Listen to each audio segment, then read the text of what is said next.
Gender stereotypes can bias our memories. Despite what we like to think, our memories don't work like a file drawer.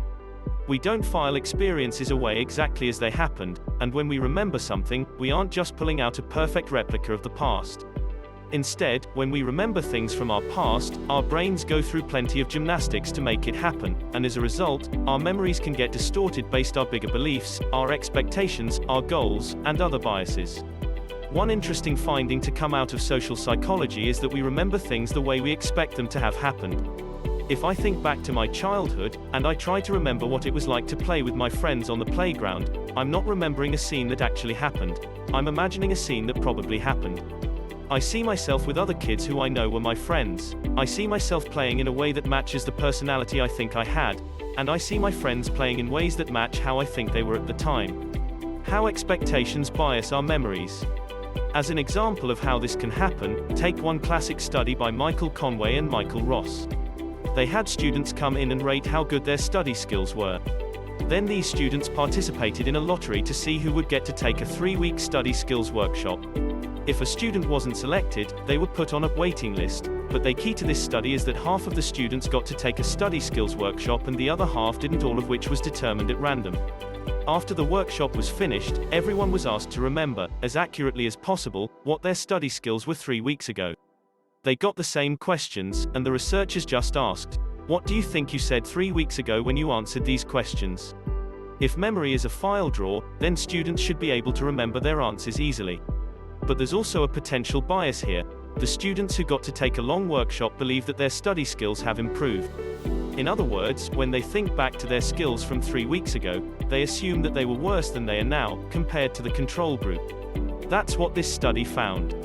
Even though the workshop didn't seem to actually improve students' study skills, when they thought back to their original answers, students who had taken the workshop remembered having worse study skills than they actually did.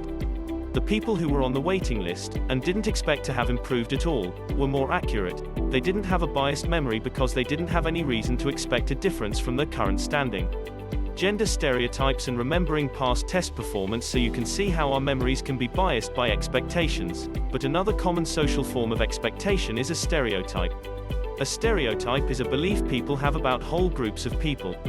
For example, there's a stereotype that lawyers are greedy.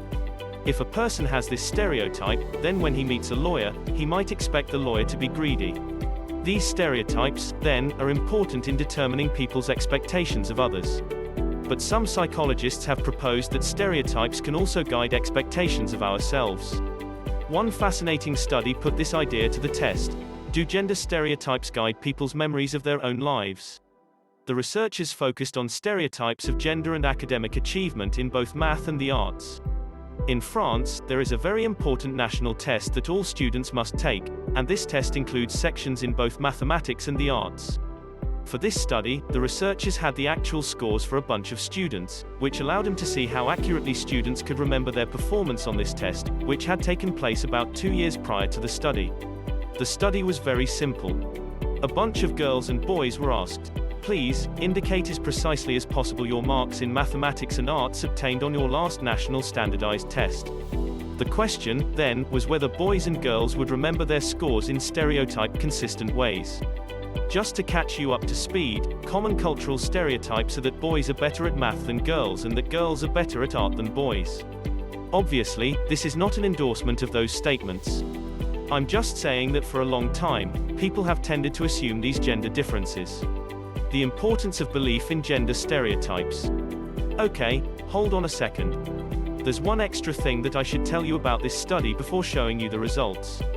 3 months before these students were asked to remember their big important test scores, they were also asked how much they believed in the gender stereotypes. It was as simple as asking how much they agreed that men have high ability in math, and women have high ability in arts. So did girls and boys have stereotype-consistent memories? It depended on whether they believed the stereotypes. First, let's look at the students' memories for their math scores.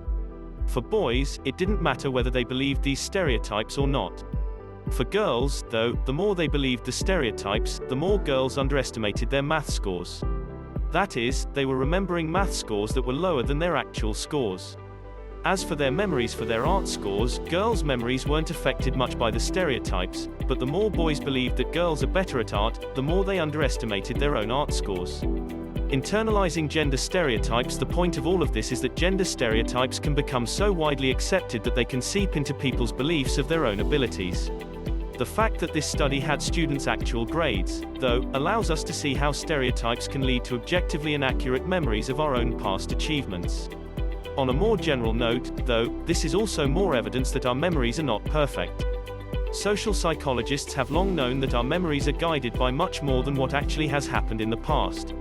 In this case, we see that people remember their own pasts based on what they assume happened, in addition to what actually happened. So when thinking about your own past achievements, it might be helpful to realize that your memory could be colored by other people's expectations of your skills and abilities. This is how gender stereotypes can bias our memories.